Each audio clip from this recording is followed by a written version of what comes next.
नमस्कार दोस्तों, कैसे हो आप लोग। मैं विनीत शर्मा आपका वेलकम करता हूं अपने YouTube चैनल स्टडी स्थल में। तो दोस्तों, हम जो रैंकिंग की सीरीज पढ़ रहे थे उसी क्रम में हम आपके लिए नेक्स्ट वीडियो लेके आए हैं और इसमें जो भी हमारे क्वेश्चन होने वाले हैं वो प्रीवियस ईयर क्वेश्चन है। तो चलते हैं हम क्वेश्चन नंबर फर्स्ट की तरफ। क्वेश्चन नंबर फर्स्ट है हमारा, 60 विद्यार्थियों की एक कक्षा में लड़कों की संख्या की दुगनी है और इसमें श्याम का स्थान कक्षा में ऊपर से 70वां है। यदि श्याम से पहले 9 लड़कियां हैं तो श्याम के बाद कितनी लड़कियां हैं, ये हमें बताना है। क्वेश्चन हमारा आया हुआ है SSC 10+2 में 2013 में। तो करना कैसे है हमें क्वेश्चन। सबसे पहली लाइन में ये कह रहा था कि 60 विद्यार्थियों की कक्षा में लड़कों की संख्या हमने क्या मानी है, ये हमने मान लिया लड़कों की संख्या और इधर हमने मान लिया लड़कियों की संख्या। लड़कों की संख्या हमने माना x, तो वो कह रहा है लड़कों की संख्या लड़कियों की संख्या की दुगनी है, तो पहले मानना पड़ेगा लड़कियों की संख्या। तो लड़कों की संख्या इसकी दुगनी है तो ये कितना हो जाएगा 2x, और दोनों को मिला के कितना बता रहा है क्वेश्चन में 60 विद्यार्थी। तो क्या करेंगे 2x + x बराबर कितना आ जाएगा 60। तो 2x और 1x मिला के कितना हो जाएगा 3x बराबर 60 के। तो यहाँ से हम x की वैल्यू निकाल लेंगे। x = हमारा कितना निकल के आ जाएगा 20 निकल के आ गया। अब हमें पता है कि लड़की कितनी है, लड़की तो है 20 और लड़के कितने हैं, लड़के हैं 40। ठीक है। अब ये कह रहा था कि श्याम का स्थान ऊपर से 70वां है, श्याम का स्थान ऊपर से 70वां है और श्याम से पहले कितनी लड़कियां हैं, 9 लड़कियां हैं श्याम से पहले। तो पूछा है क्वेश्चन में श्याम के बाद कितनी लड़कियां हैं। ठीक है, क्या पूछा है, श्याम के बाद कितनी लड़कियां हैं। जब टोटल ही गर्ल्स हमारी कितनी है 20 है, 20 हैं, और श्याम से पहले कितनी दे रखी है क्वेश्चन में 9 दे रखी है। तो जब श्याम से पहले 9 दे रखे हैं तो 9 माइनस कर दो, बची कितनी 11। तो जब 9 पहले हैं तो बाद में कितनी होंगी 11 होंगी। क्यों होंगी, क्योंकि टोटल कितनी है हमारी 20। ठीक है, बस हमें इस पे ध्यान देना है। 9 पहले थी, टोटल कितनी है 20, तो 20 में से 9 माइनस करा तो कितना बचा 11। तो बाद में कितनी होंगी 11 लड़कियां होंगी। तो ऑप्शन कौन सा सही है हमारा, ऑप्शन नंबर डी।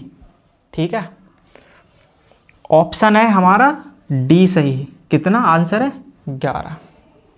चलते हैं नेक्स्ट क्वेश्चन की तरफ। अच्छा क्वेश्चन है ये भी। ये क्वेश्चन क्या कह रहा है हमारा, ये कह रहा है कि वह अक्षर बताना है जो बाएं से क्या है 12वां है और 12वें अक्षर के बाद में आ रहा है। बाएं से क्या आ रहा है 12वें अक्षर के बाद में आ रहा है और दाएं से 13वें अक्षर से पहले आता है। क्वेश्चन कहाँ आया हुआ है हमारा, PNB क्लर्क में आया हुआ है 2010 में। ठीक है, वैसे ऐसे क्वेश्चन हमने अल्फाबेट पढ़ा था तो वहां भी करे थे। करना कैसे है, वो कह रहा है बाएं से 12वां। आपको पता है बाएं से 12वां क्या होता है, बाएं से 12वां क्या होता है हमारा, बाएं से 12वां होता है हमारा L ही तो होता है L12 अलबेरा।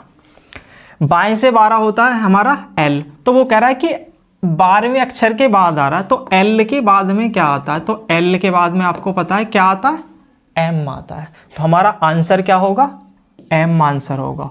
Option C is the correct answer. ठीक है, काफी इजी क्वेश्चन था। चलते हैं क्वेश्चन नंबर 3 की तरफ। इसे देखो, ये क्या कह रहा है, विनय को लगता है कि वह लड़कों की पंक्ति में दाएं से कौन सा है 25वां है और बाएं से कितना है 15वां है। तो कितने लड़के और जोड़े जाएं कि कुल 50 लड़के हो जाएं। तो थोड़ा सा क्वेश्चन की जो लैंग्वेज है वो उसने हमें भटकाने की कोशिश करी है। करना कैसे है हमें, करना हमें ऐसे है कि सबसे पहले ये निकाल लेंगे 25 और 15 से टोटल स्टूडेंट कितने हैं, बच्चे कितने हैं। तो टोटल हम कैसे निकालते हैं, टोटल बराबर क्या होता है हमारा लेफ्ट प्लस राइट माइनस के 1। यही तो निकालते हैं हम। टोटल हम कैसे निकालते हैं, लेफ्ट प्लस राइट माइनस 1। अब टोटल कैसे निकालेंगे, दाएं से इसका 25वां और बाएं से कितना 15वां। ठीक है, तो हम क्या करेंगे 25 + 15 -1 25 और 5 30 और 10 40, 40 में से एक जाएगा, कितना बचेगा 39। यानी अभी कितने हैं विद्यार्थी हैं, अभी है 39। और क्वेश्चन में क्या कह रहा, कितने होने चाहिए 50। तो 39 से आगे हमें 50 तक जाने के लिए कितने नंबर्स की जरूरत पड़ेगी, तो 11 नंबर की और जरूरत पड़ेगी। तो वो यही तो पूछ रहा है कि कितने और जोड़े जाएं, क्या हो जाए टोटल 50 हो जाए। तो आंसर कौन सा होगा इसका, option C is the correct answer. ठीक है, सबसे पहले हमने क्या करा था, टोटल निकाले थे। टोटल के बाद हमने देखा कि 50 तक करने के लिए कितने नंबर्स की जरूरत पड़ेगी।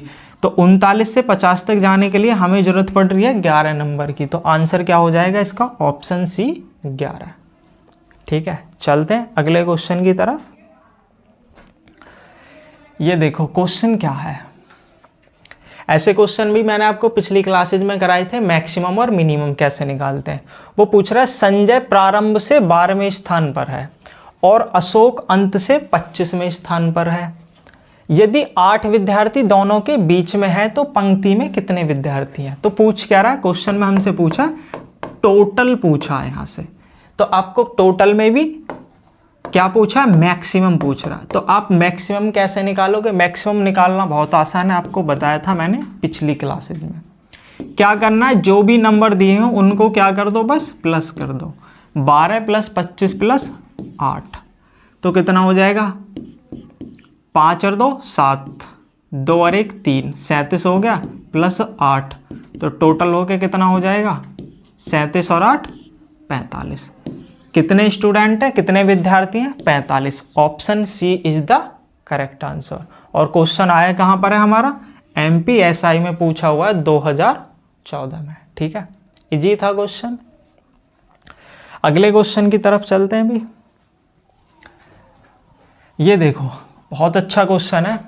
वो कह रहा है शहरी बाएं से 11वें पर है और मंजुला दाएं से 70वें स्थान पर है। शहरी कहाँ से है, करते हैं शुरू में लिख लेते हैं, शहरी दाएं से कौन से स्थान पर है, शहरी बाएं से है, सॉरी शहरी कहाँ से है हमारा, शहरी है बाएं से।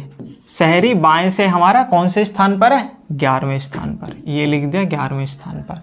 और मंजुला दाएं से कौन से स्थान पर है, 70वें स्थान पर। ये लिख दिया मंजुला, और दाएं से कौन से स्थान पर है, 70वें स्थान पर। फिर कह रहा है जब वे दोनों आपस में स्थान परिवर्तन करते हैं तो शहरी बाएं से 13वें स्थान पर हो जाता है। तो ये बाएं से कौन से स्थान पर हो गया,